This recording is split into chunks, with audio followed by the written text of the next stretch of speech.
Greg Kelly here for Colonial Metals Group. They nailed every call on gold's explosive rally, beating the S&P 500, NASDAQ, and even Bitcoin. And now they're warning the next surge is already underway. Get their free gold guide now at freegoldguide.com or call 800-655-5186. That's 800-655-5186. Learn how to move your savings into physical gold, 100% tax-free. freegoldguide.com. This episode is brought to you by LifeLock. Between two-factor authentication, strong passwords, and a VPN, you try to be in control of how your info is protected. But many other places also have it, and they might not be as careful. That's why LifeLock monitors hundreds of millions of data points a second for threats. If your identity is stolen, they'll fix it, guaranteed, or your money back. Save up to 40% your first year. Visit LifeLock.com/podcast for 40% off. Terms apply. It's the 77 WABC News Hour. Talking the news with Noam Laden. All the news you need to know with Joe Nolan, traffic, Justin Ellick, sports. And now, Talking the news with Noam on 77 WABC. Yes, that's me. Good morning. It is Tuesday, September 2nd. Your forecast from the 77 WABC Weather Center. A mix of sun and clouds today. Just another beautiful day on the way. High 76. Tonight and overnight clear, low 60, and then we'll do it all over again for Wednesday. Sunshine, high 78. If you are walking out the door with us right now, 59 and clear in East Hampton out on Long Island. It's 61 and clear on Long Beach Island over in New Jersey, and it's 62 and clear right outside our Midtown studios. The West Indian Parade ends with gunfire and stabbings again. A spooked carriage horse gets loose in Central Park. A longtime lawmaker calling it quits. Is it safe to put anything in the mail anymore? And just like that, summer is over. All right, 5:01, let's get into it. It was the West Indian American Day Carnival and Parade yesterday. And for years, there's been tons of violence surrounding this parade, and they've tried to figure out how to bring that violence down. They thought they had yesterday. The parade had gone flawlessly through Brooklyn. People were excited about that. This year, it was very lovely. I felt so safe. Thank you, NYPD Boo. Thank you very much. Thank you, Mayor Adams. Thank you very much. And thank you, Donald Trump. You didn't have any corrosion, no fighting, anything. People were orderly. Yeah, so that was parade goers around 4:30 yesterday. By 5:30, though, the shootings and a stabbing started to climb after the parade was starting to end. WABC's Andrew Whitman has more. The incident started as the official celebrations wound down Monday evening. 2 people were shot near Eastern Parkway and Utica Avenue in Crown Heights around 5:35 p.m. They're stable. About 40 minutes later, a man was slashed at Eastern Parkway and Nostrand Avenue. He refused medical treatment. And around 7 along the parade route near Eastern Parkway and Classen Avenue, a man was shot in the shoulder and another in his chest. They're both also stable. There are unconfirmed reports of 2 other people shot. No arrests so far in any of the incidents. Andrew Whitman, NBC News Radio, New York. Yeah, and unfortunately, another violent end to that parade. Monday's Powerball drawing has come and gone. No winner still of that $1.1 billion jackpot. Matching all the right numbers in the next drawing on Wednesday and taking the cash option would make one lucky winner, or winners, almost $600 million richer. The estimated jackpot is now $1.3 billion. I'm Mark Mayfield. You know, so nobody's won or matched all those Powerball numbers. You have to go all the way back to May, and that's why the jackpot is so high. 5:03 here in the city yesterday. There were protests against the Trump administration, mostly on the Upper West Side. Demonstrators with this group called RefuseFascism.org gathering around Columbus Circle. They marched down 58th Street to Trump Tower. Through such nonviolent protests and disruption, they find the means, It could be impeachment. It could be the 25th Amendment. I'm all for equality, and we don't have it now. Now, there were a fair amount of these people out on the streets yesterday. One group called One Fair Wage. They held another protest. This was also around Trump Tower. How did diversity, equity, and inclusion become bad words? A living wage for all workers. Others protesting yesterday, National Guard occupation, they called it, of blue cities.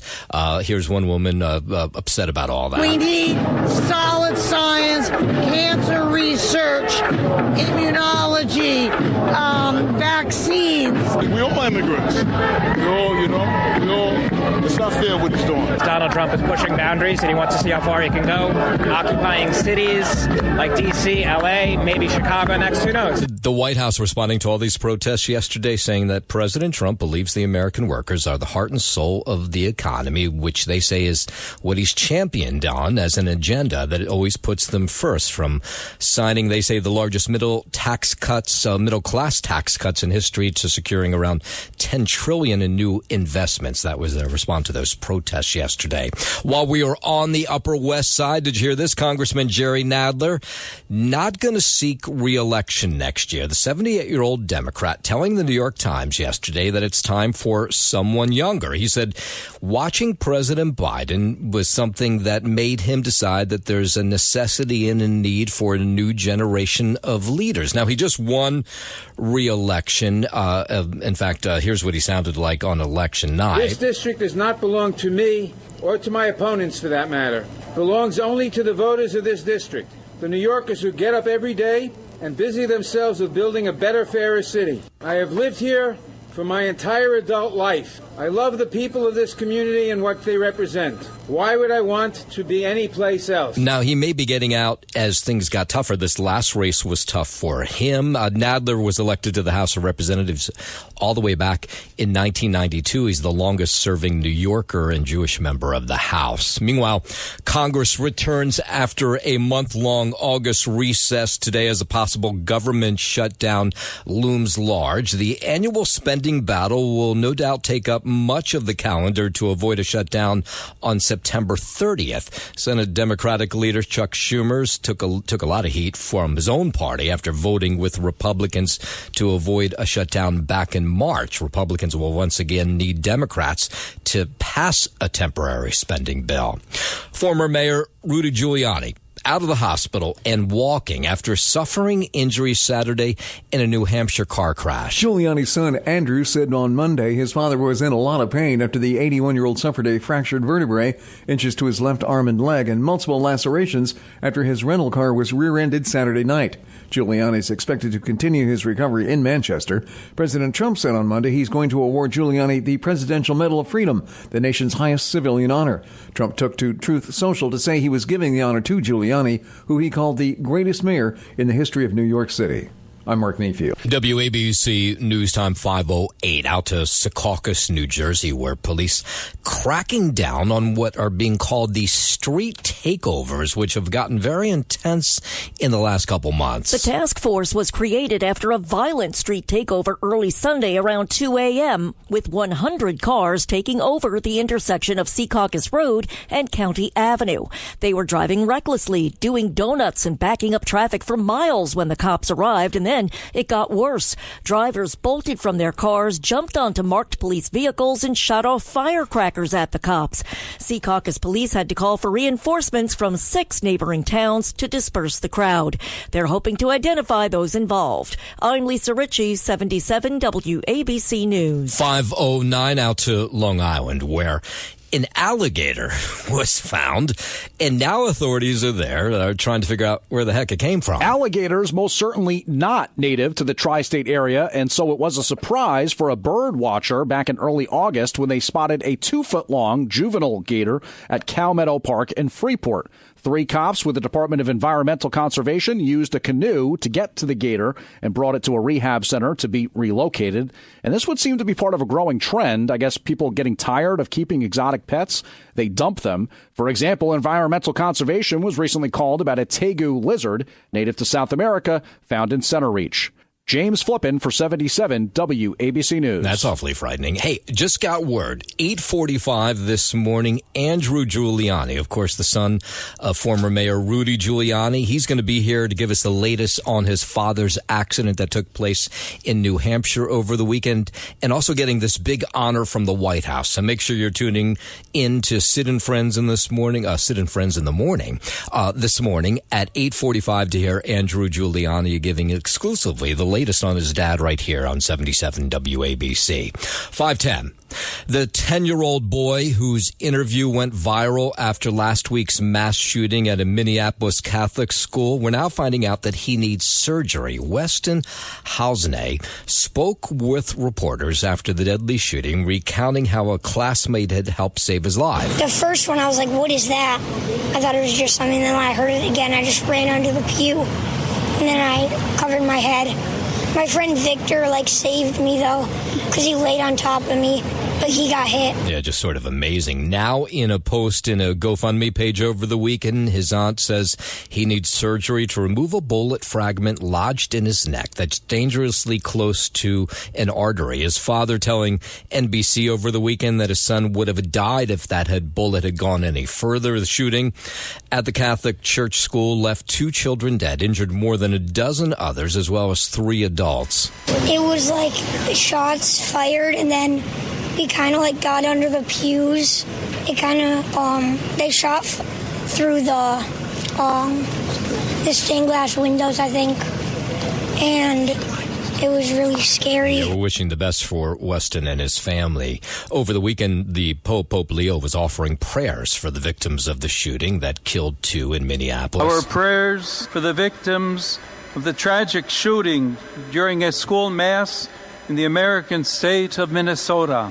We include in our prayers the countless children killed and injured every day around the world. Let us plead God to stop the pandemic of arms, large and small, which infects our world. 5:12. Always still. Are you still have that moment where you're like, wow, the Pope is speaking in English and that's his first language? It's still kind of cool. I don't know what it is. Anyway, 5:12. With National Guard troops be heading to Chicago this week to address crime. The city's coming off what was another incredibly violent holiday weekend, and the Trump administration, President Trump, has warned that he'll send troops like he's done to Washington, D.C. to sort out the crime. Now, people in Chicago watching what's happening in Washington, D.C., not sure whether they want the National Guard there or not. I'm not exactly sure if it will help. I'm not sure if it won't help. I really feel like if we keep doing things the same way, nothing's going to change. Now, police over the weekend report 43 people were shot. 43. And unfortunately, that's become almost an average weekend in the Windy City. 7 of them dead. That was from Friday till Monday. One incident involved 7 victims who were wounded on Chicago's South Side. Now, you had Illinois Governor J.B. Pritzker over the weekend saying that he's in the dark about any plans to send military forces to Chicago. In secret, they're planning this. Well, it's an invasion with U.S. troops if they, in fact, do that. The other thing is, they ought to be coordinating with local law enforcement. They ought to let us know when they're coming. Yes, so then you had Chicago Mayor Brandon Johnson taking action, he says, to protect the rights of local residents when it comes to the possible deployment of federal troops. The mayor signing an executive order over the weekend establishing it's called Protecting Chicago Initiative. This order affirms that the Chicago Police Department will not collaborate with military personnel on police patrols or civil immigration enforcement. Now, as you can hear from at least lawmakers in Chicago, or at least Illinois anyway, they do not want the National Guard coming in. Same goes for Maryland. Governor Wes Moore there defending his criticism of President Trump as the two feud over crime control in Baltimore, which is almost as bad as Chicago. In an interview on ABC this weekend, the first-term Democrat says everything he's doing is an effort to protect his state. Well, no, and I have no interest in fighting with the president, but I have an interest in fighting for my communities and fighting for our people. Asking me to deploy my National Guard, people who are not trained for municipal policing, is just not a serious approach. Maryland has had amongst the fastest drops in violent crime anywhere in the United States over the past 2.5 years. It would just be great if we could have the President of the United States to actually understand that this is one of the great American turnaround stories that's happening right now. Maryland Governor Wes Moore, who clearly doesn't want National Guard there. Meanwhile, U.S. Attorney for D.C. Jeanine Pirro defending the White House's crackdown on crime in the national capital. She says the impact has been unbelievable. If President Trump didn't do this, Washington would continue to be one of the most violent cities in the world, and anyone who is against it is about politics and not about safety for our fellow citizens. What they're doing is they're turning to politics and they're turning to anything anti-Trump, as opposed to saying we want to join the president in his effort to protect the American people. Yeah, so there is word that the National Guard could move into Chicago as soon as Friday. Of course, we'll continue to follow this story. And in a moment, we'll go overseas, where 1,000 people are dead after a landslide. We'll get into that story in just a moment. But first, 5:16, let's head over to the 77 WABC Sports Desk. Happy Tuesday. Good morning, Justin Ella. Happy Tuesday. Good morning to you, Noam Lydon. We'll start here on the diamond in Detroit. Juan Soto tied his career high with 6 RBI. Hitting a grand slam and a tie-breaking 2-run triple to lead the Mets over the Tigers 10-8. Soto's 4th-inning homer off Charlie Morton put the Mets ahead 6-3 after Detroit tied the score. Soto gave the Mets an 8-6 lead when he tripled off Drew Somers. New York maintained a 4-game lead over Cincinnati for the NL wild card and still sits 6 games back of Philadelphia for first place in the division. Edwin Diaz retired 4 hitters for his 25th save in 27 chances. Manaea gave up 5 runs and 8 hits in 3 2/3 innings and has a 7.81 ERA in his last 6 starts. The Mets have allowed double-digit hits in 4 straight games. Up next for the Mets, Nolan McLean gets a start in tonight's middle game of this 3-game set against the Tigers. First pitch from Detroit is scheduled for 6:40 p.m. As for the Yankees, they were off yesterday, traveling from Chicago to Houston after taking 3 of 4 from the White Sox over the weekend. They're set to open a 3-game series against the AL West leading Astros, now sitting just 2.5 games back of Toronto for first place in the division and tied with Boston for the first AL wild card. The ace Max Fried will get to start in what will be an 8:10 p.m. first pitch from Houston tonight. To Flushing Meadows, Naomi Osaka eliminated Coco Gauff 6-3, 6-2 in just over an hour at the U.S. Open yesterday to reach her first Grand Slam quarterfinal in more than 4.5 years. Also, second-ranked Iga Swiatek rolled into the quarterfinals for a second consecutive year by beating Ekaterina Alexandrova 6-3, 6-1. Looking ahead to today, you have the men's quarterfinal getting underway. 1 p.m. this afternoon. Jiri Lehecka, the 20 seed, will go up against the 2 seed Carlos Alcaraz at Arthur Ashe right before the nightcap tonight, where you get your American, your lone male American left in the field here. Taylor Fritz, the 4 seed, going up against the 7 seed Novak Djokovic at 8:30, also at Arthur Ashe. That's your sports. No, man, I'm Justin Ellick on 77 WABC. WABC News Time 5:19 down to Florida, where a Florida State University linebacker in the hospital after getting shot over the weekend. Florida State University head coach Mike Norville says the team is keeping Ethan Pritchard in their thoughts and prayers. Thoughts and prayers with Ethan Pritchard and his family. It's obviously an extremely just tragic event. Yeah, he was shot and wounded while visiting family in the Havana section of Tallahassee on Sunday. I got a chance to be there, last night with him and his dad and family, and grateful, for all the support and medical support that he was able to receive. Yeah, cops not giving us much detail in what was behind the gunfire here, but we're told he's in critical but stable condition today. 5:21. Let's go overseas, where rescuers are scrambling to reach survivors, with at least 800 feared dead after a devastating 6.0 earthquake rocked eastern Afghanistan right near the border with Pakistan. Officials still don't know what the death toll is following a magnitude 6 earthquake which hit Afghanistan, shaking buildings from Kabul to Pakistan's capital, Islamabad. Many affected areas are remote and the area is mountainous, which means that rescue operations are extremely challenging. It's being reported that there have been landslides and entire villages have been destroyed. Rebecca Bundin, Mumbai. Yeah, we go from Pakistan to Afghanistan, now to Sudan, where a landslide took place there. The Sudan Liberation Movement Army says a landslide happened Sunday in the Mara Mountains area of western Sudan. The group says there was only one survivor. There had been several days of heavy rainfall before the landslide, which completely wiped out a village. Many of those killed were refugees who have fled the ongoing civil war in Sudan's North Darfur state. I'm Mark Mayfield. Yeah, and we're getting reports this morning, maybe more than 1,000 dead there from that landslide. From Sudan to Israel, where they say they killed a longtime Hamas spokesperson, and they're warning the Israelis that others will be targeted as well now. The Israeli military said on Sunday that they killed Abu Obaida, the longtime spokesman of Hamas's armed wing, in a strike on Saturday. Hamas has not confirmed his death, but his killing would be the latest in a series of Israeli assassinations of key Hamas leaders. Local reports say at least 7 people were killed and 20 injured, including children, in the strike that targeted a building in Gaza City. The attack comes amid ongoing airstrikes in the area ahead of a planned offensive to seize all of Gaza City. Following the announcement, the Israeli military said that they will target Hamas's remaining leadership abroad.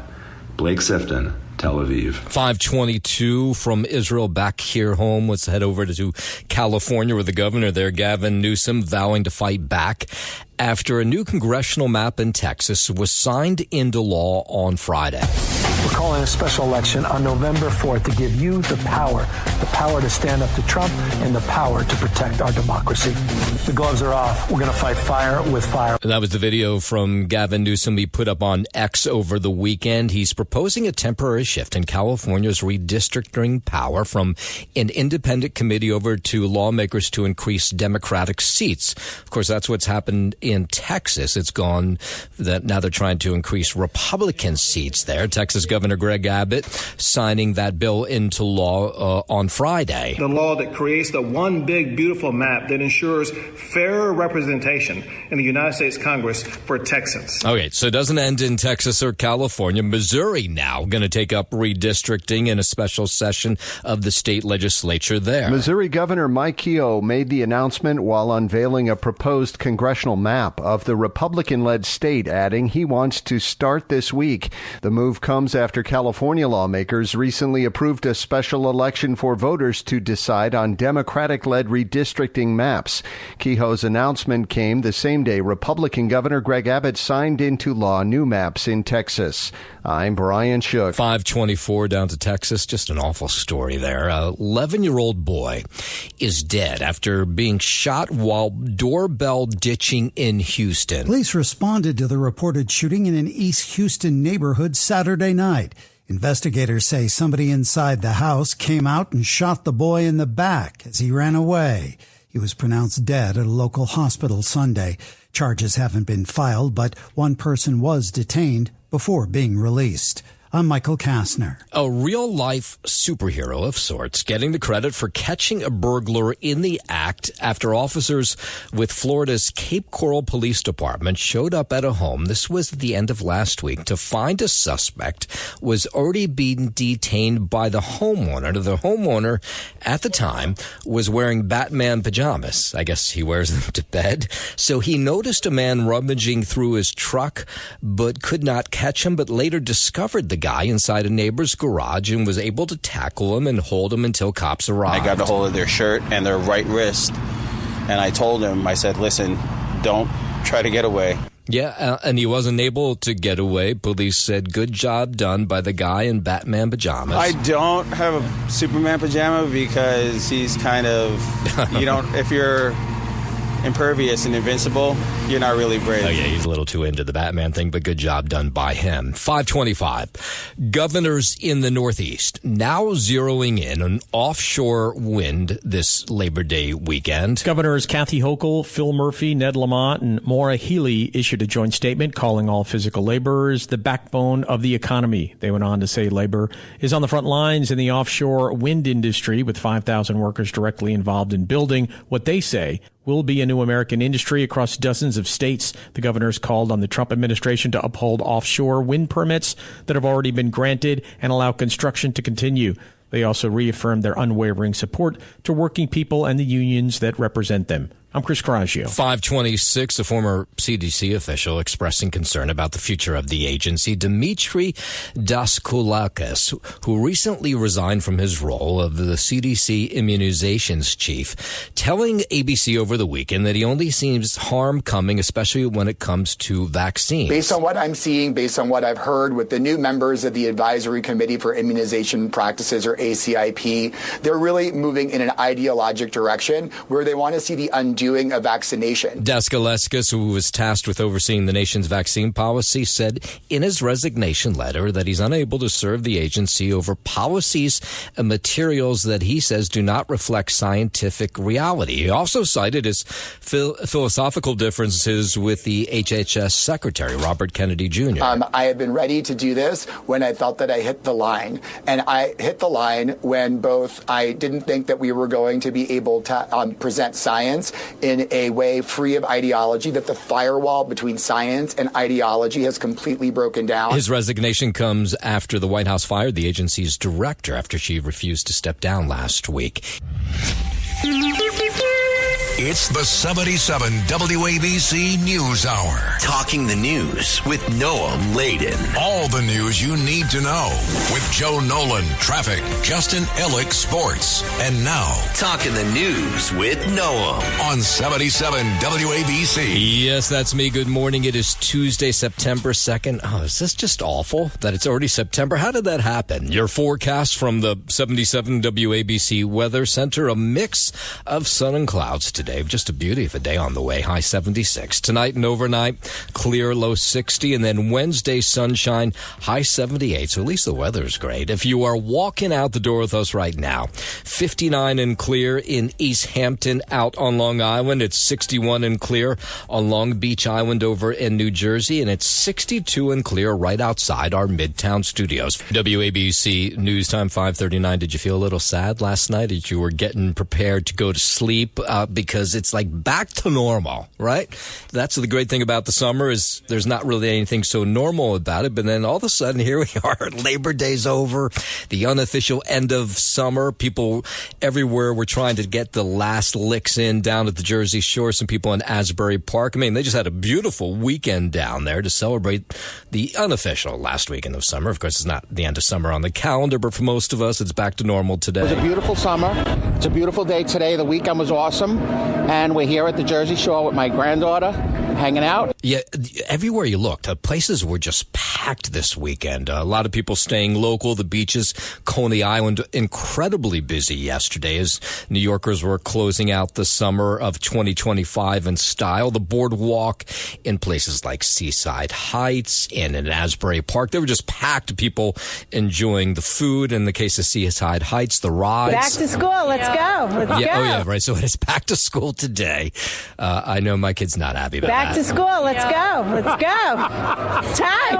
I don't want to do it. I don't want to go. No. Like, it's my senior year. Sad.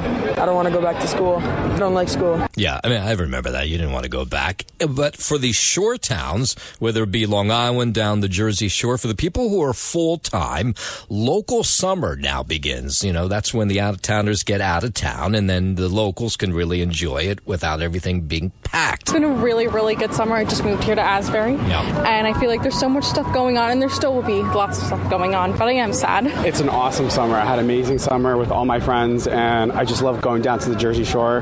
Asbury Park is a place to be. Yeah, but today, back to reality, and most people don't go back to school until the end of the week, but it's kind of back to reality for the rest of us. Newark Airport, more ground stops there yesterday.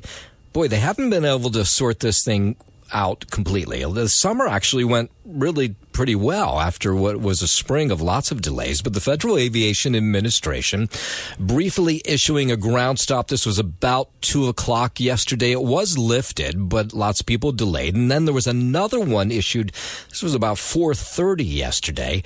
As of last night, Newark was reporting up to 75-minute delays on arriving flights. And these are people just trying to get back home after the long Labor Day weekend. I'm going to get to Atlanta and be stuck there for about another 5 hours. If that flight is still there. We sat in the tarmac for 3 hours. First they had said they're just waiting on a gate, and then they ended up having technical issues. It's just kind of a stinky way to end what was a beautiful weekend here in the city. The FAA says the latest ground stops at Newark were due again to staffing issues, which continue to be an issue there. The ground stops came as the two other airports, LaGuardia and Kennedy, also had dozens of delays for Labor Day travel rush, but those were sort of the normal type of delays you get when the airports are packed, which they were all weekend long. In Central Park, some terrifying moments yesterday when a spooked carriage horse just took off running. Nobody could rein it in. Now, there were people in the carriage itself who were trying to take one of these nice rides around the park. Thank God they were able to get out of the carriage okay.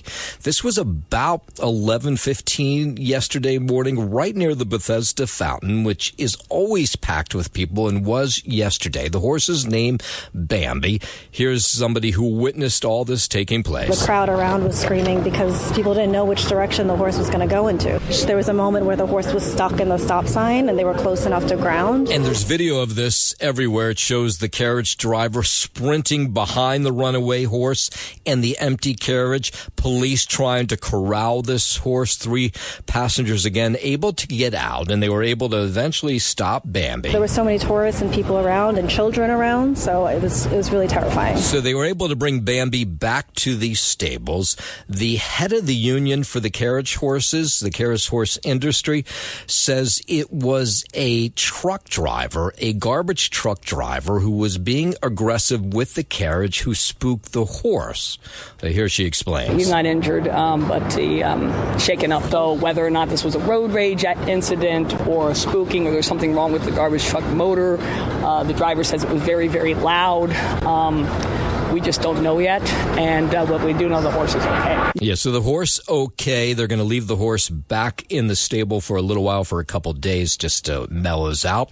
But as you might guess, this is, 3 incidents in the last couple months with either horses getting loose or horses falling over, in one case passing away. So you had these groups of animal rights activists who say, enough already. What are we waiting for? Let's have the city council pass a bill that would ban carriages in Central Park. Here's a spokesman for that organization speaking out after this latest incident in Central Park. This is a business that should have been shut down many, many years ago. Speaker Adrian Adams must stop blocking this bill and let it move forward before someone is killed. And the Central Park Conservancy just this month came out in support of this law that's called Rider's Law. After remaining neutral on the horse carriage issue, they now say they too would like to see the horse carriages banned from Central Park. They say it doesn't fit the lifestyles of Central Park today. All right, in a moment, we'll tell you the latest on the West Indian American Day Parade, which had gone really well right until the end. We'll get into that story in just a moment. But first, 5:45, let's head over to the 77 WABC Sports Desk, and here's Justin Ellick. Thank you, Noam Little. Start here on the diamond in Detroit. Juan Soto tied his career high with 6 RBI, hitting a grand slam and a tie-breaking 2-run triple to lead the Mets over the Tigers 10-8. Soto's 4th-inning homer off Charlie Morton put the Mets ahead 6-3. After Detroit tied the score, Soto gave the Mets an 8-6 lead when he tripled off Drew Somers. New York maintained a 4-game lead over Cincinnati for the final NL wildcard and still sits 6 games back of Philadelphia for first place in the division. Philly won yesterday. Edwin Diaz retired 4 hitters for his 25th save and 27 chances. Sean Manaea, the starter, gave up 5 runs and 8 hits in 3 2/3 innings and has a 7.81 ERA in his last 6 starts. The Mets have allowed double-digit hits in 4 straight games. Got to get it together, I should say, on the hill there. Up next for the Mets, Nolan McLean gets to start in tonight's middle game of this 3-game set against the Tigers. First pitch from Detroit is scheduled for 6:40 p.m. As for the Yankees, they were off yesterday, traveling from Chicago to Houston after taking 3 of 4 from the White Sox over the weekend. They're set to open a 3-game series against the AL West leading Astros, now sitting just 2.5 games back up Toronto for first place in the division and tied with Boston for the first AL wildcard. The A's Max Fried will get the start in what will be an 8:10 p.m. first pitch from Houston tonight. To tennis at Flushing Meadows, Naomi Osaka eliminated Coco Gauff 6-3, 6-2 in just over an hour at the U.S. Open yesterday to reach her first Grand Slam quarterfinal in more than 4.5 years. Also, second-ranked Iga Swiatek rolled into the quarterfinals for a second consecutive year by beating Ekaterina Alexandrova 6-3, 6-1. Today, we get the quarterfinals for the men underway, 1 p.m. on ESPN. You get Jiri Lehecka, the 20 seed, against 2 seed Carlos Alcaraz at Arthur Ashe. And then tonight for the nightcap, 8:30 p.m., also on ESPN, Novak Djokovic, the 7 seed, goes up against the only American left in the field for the men, Taylor Fritz. There, the 4 seed on the men's side, also there at Arthur Ashe. That is your Sports Know, man. I'm Justin Ellick on 77 WABC. WABC News Time 5:48. So the West Indian American Day Carnival and Parade, it seemed like we were finally going to get a year that was violent-free. There's been tons of violence associated with this parade and the carnival over the last decade or so.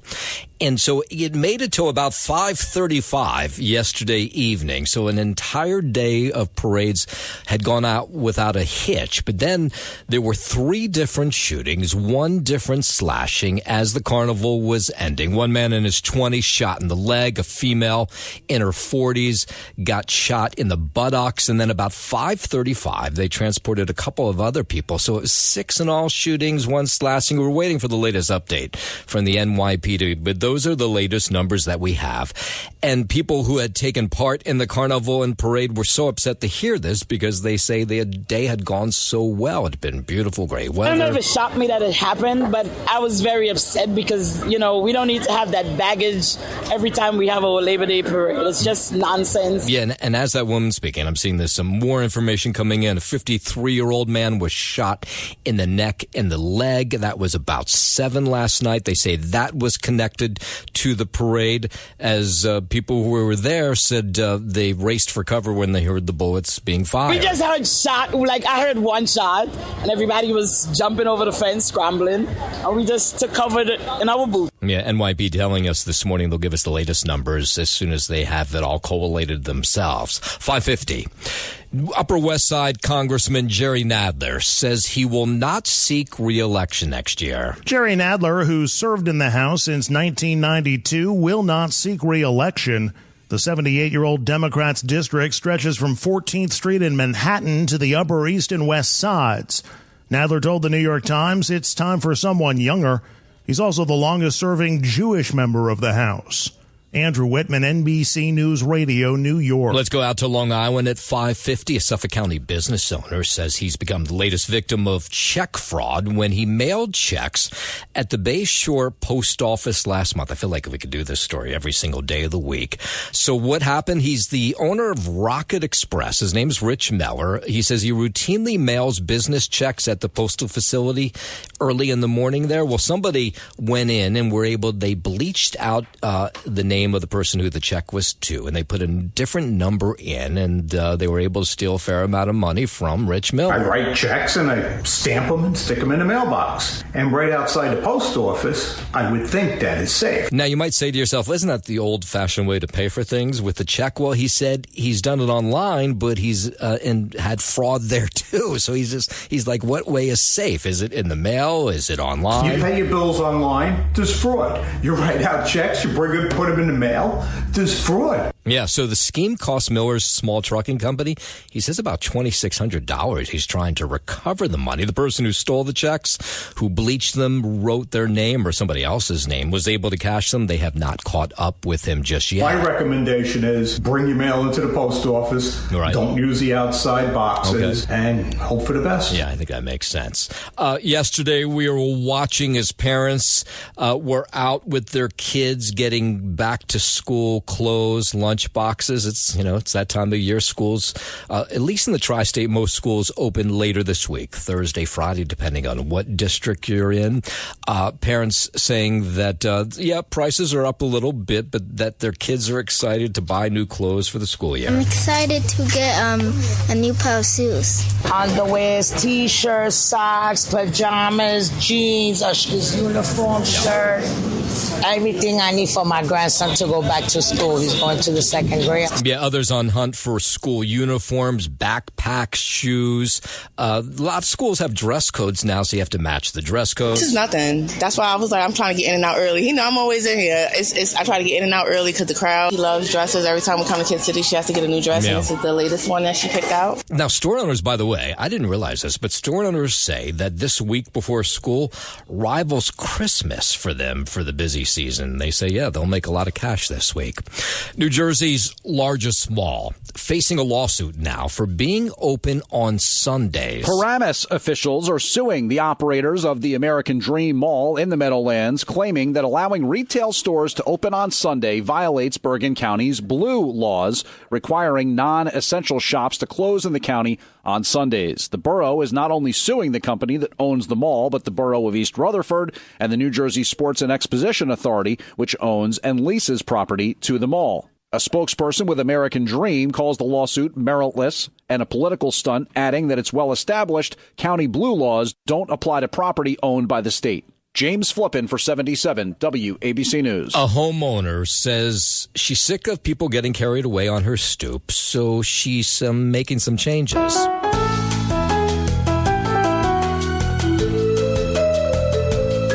There's now a new iron gate in front of the brownstone that was once home to Carrie Bradshaw on HBO's Sex and the City. Barbara Lorber has been living in the Greenwich Village home since 1979 and claims she felt bad for the young location scout at the time.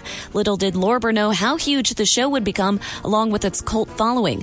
Fun fact, the Lorbers bought the four-family building for just over $131,000, which translates to $585,000 in 2025. I'm Liz Radabali for 77 WABC News. 5:55. Did you have a Powerball ticket for last night's drawing? $1.1 billion.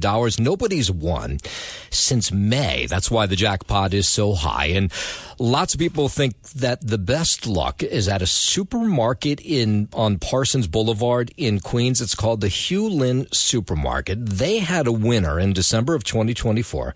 Somebody won $200 million jackpot. So yesterday, sure enough, people were showing up at the supermarket hoping that it would bring them luck. Now, nobody won last night, but here were some of the people showing up. This shopping center is lucky places because after 1 week after the cash for $5 hit the jackpot too. Yep. So the lines were long at the Hugh Lynn Supermarket in Flushing because of that Powerball ticket they had sold back in December of 2024. I shop here regularly, and I've seen that sign over the last few months. And since it hit $1 billion, we said, we got to go to the lucky place. Yeah, the Powerball jackpot has been rolling over since May. Now we'll roll over another time because nobody won last night.